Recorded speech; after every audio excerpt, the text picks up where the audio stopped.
6 monsters. 1 studio. 1 legacy.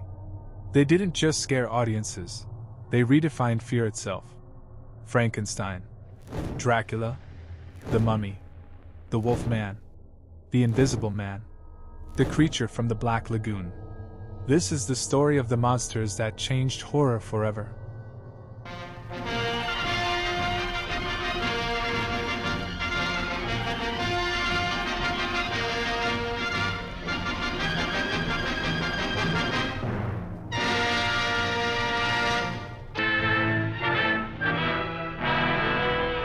Frankenstein premiered in 1931, directed by James Whale. The story follows Dr. Henry Frankenstein, a scientist obsessed with creating life from dead bodies. He assembles a creature and brings it to life using electricity during a thunderstorm. The creature awakens, confused and misunderstood, rather than inherently evil. Boris Karloff, who played the monster, was relatively unknown before this film. His iconic look, flat head, heavy eyelids, and neck bolts, was created by makeup artist Jack Pierce. It took nearly 4 hours each day to apply the makeup. Karloff also wore boots weighing over 5 kilograms each, giving the monster its slow, lumbering walk and an unsettling presence. The laboratory equipment was designed by Kenneth Strickfaden and included Tesla coils, sparking rods, and flashing lights. Many of these props became legendary and were reused in later Universal horror films.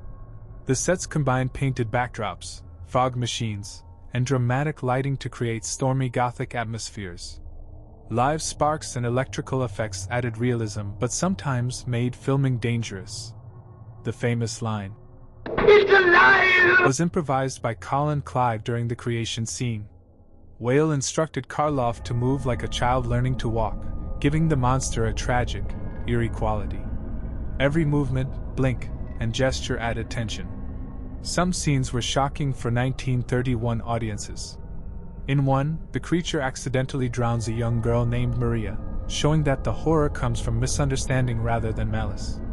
The combination of lighting, shadow, fog, and the monster's unnatural movements created a constant sense of dread. The creature looks human but acts in ways that are impossible to predict, keeping viewers on edge. Filming took just over a month, yet Whale used every moment to compose dramatic shots, control lighting, and choreograph scenes. The makeup, sets, props, and Karloff's performance all worked together to make Frankenstein frightening not because of evil, but because it is unnatural and unpredictable. Frankenstein remains a landmark in horror cinema, remembered for its visual and technical innovations and its ability to create tension and fear with the creature's presence alone.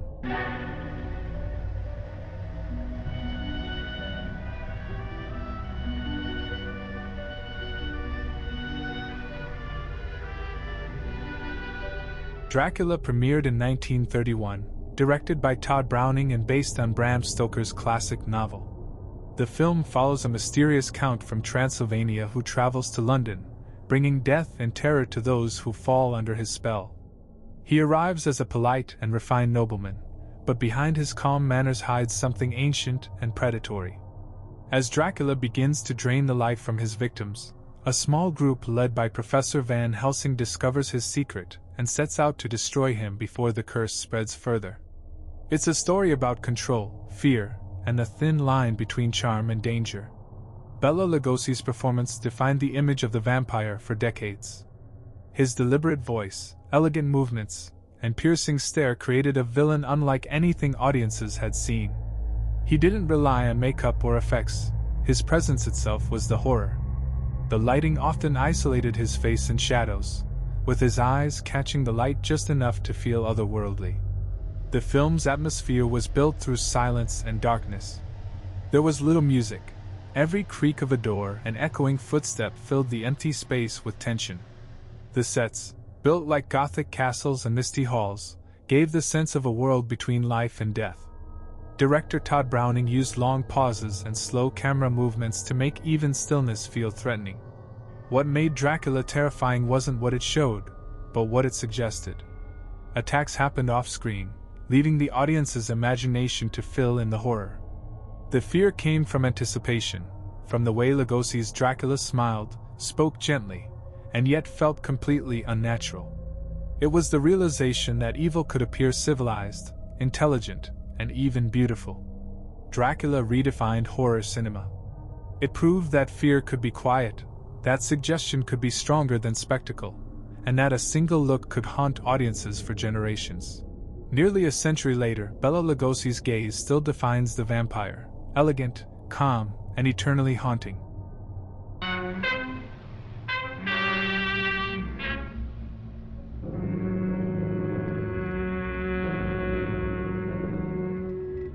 The Mummy premiered in 1932, directed by Karl Freund, who had previously worked as a cinematographer on Dracula. The film follows the story of Imhotep, an ancient Egyptian priest who is brought back to life when archaeologists open his tomb. Once revived, he searches for the reincarnation of his lost love, believing she lives again in the modern world. Unlike many horror films of its time, The Mummy isn't about chaos or madness, but about love that refuses to die, and the horror of what happens when that love turns into obsession. Boris Karloff, already famous as Frankenstein's monster, played Imhotep. The makeup process for his first appearance took over 8 hours, with layers of cotton, clay, and resin carefully wrapped around his face and body. Most of that work appears only in a single scene, when Imhotep first awakens, a moment so powerful that it became one of the most iconic shots in Universal's history. For the rest of the film, Karloff's look was simplified to create the illusion of ancient, dried skin, achieved with thin layers of makeup and special lighting. Karl Freund's experience with camera movement and shadow gave The Mummy a different rhythm from earlier horror films. The pacing was slow and deliberate, filled with silence and ritual-like gestures. The sets, inspired by real Egyptian tombs and artifacts from the British Museum, gave the film an eerie sense of authenticity. Even though most of it was shot on a Hollywood soundstage, it felt ancient, timeless, and suffocating. What made The Mummy frightening wasn't just the idea of the dead returning to life. It was the calmness of Imhotep himself. He wasn't a raging monster, but a patient, intelligent being who moved with purpose and spoke softly. His power was emotional rather than physical, a horror built on loss, longing, and the refusal to let go. The slow pace, distant music, and almost ritual atmosphere made the film feel like a dream that could turn into a nightmare at any moment. The Mummy remains one of Universal's most haunting films. It blended love and death, beauty and decay, and showed that horror could also be tragic. Boris Karloff's still, watchful presence gave the ancient curse a human soul, and turned a simple monster story into a tale of eternal obsession. The Wolf Man premiered in 1941, directed by George Wagner. The story follows Larry Talbot, a man who returns to his family's estate in Wales after years abroad. One night, while trying to save a woman from a wolf attack, he is bitten, and soon discovers that he is cursed to become a werewolf under the full moon. Unlike the ancient curses of the Mummy or the gothic monsters of Dracula, this story was about a man trapped between two worlds, human and beast, and unable to control either. Lon Chaney Jr. took on the role of Larry Talbot, and it became the defining performance of his career. He brought a tragic humanity to the character, making the audience sympathize with the monster even as he transformed.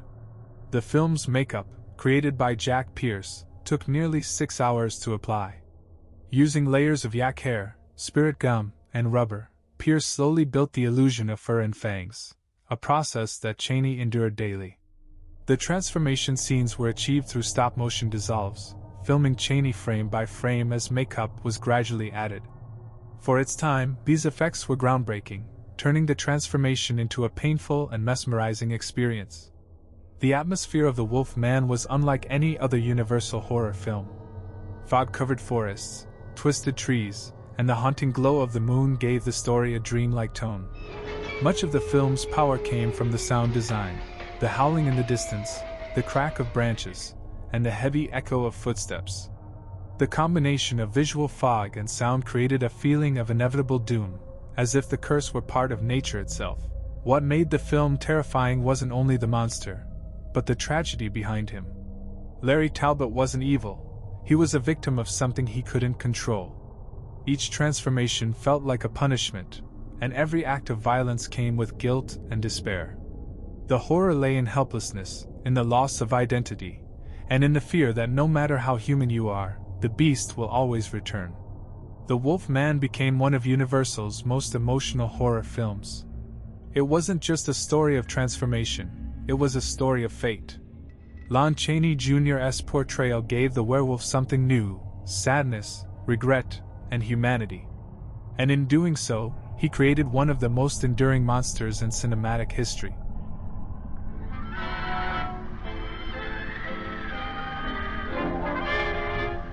The Invisible Man premiered in 1933, directed by James Whale, who had already defined Universal horror with Frankenstein. Based on Wells's novel, the film tells the story of Dr. Jack Griffin, a brilliant scientist who discovers a way to make himself invisible. But the experiment comes with a price. The formula slowly drives him insane, turning his genius into madness. As Griffin loses control, he begins to use his power for violence and revenge, becoming a man who no longer sees himself as human. Claude Rains, who played Griffin, was a relatively unknown actor at the time, and his face appears on screen for only a few seconds. Yet his voice and physical performance made the character unforgettable. Rains' calm, articulate delivery gave Griffin both intelligence and cruelty. He sounded rational even as he descended into chaos. Because the actor was unseen for most of the film, his presence had to come through his voice, which became one of the film's strongest weapons. The special effects were groundbreaking for their time. To make Griffin appear invisible, the crew used layers of early optical effects, double exposure, and practical tricks. For scenes where he removed his bandages, Claude Rains wore a black velvet suit and mask while filmed against a black background, allowing his figure to disappear frame by frame. These sequences were years ahead of their time and set new standards for visual effects in cinema. The horror of the Invisible Man came from the loss of identity and morality.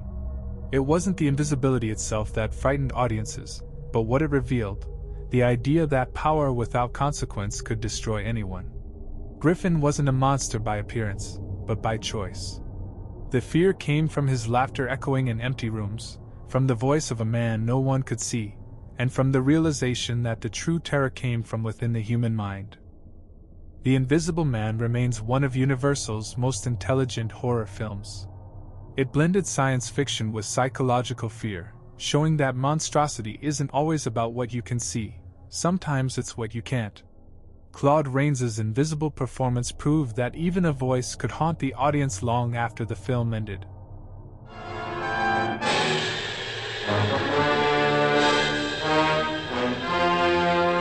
Creature from the Black Lagoon premiered in 1954, directed by Jack Arnold. The film tells the story of a group of scientists exploring the depths of the Amazon, where they discover the fossilized remains of an unknown amphibious creature. Their curiosity turns to terror when they realize the creature is still alive, a prehistoric being that has survived untouched for millions of years.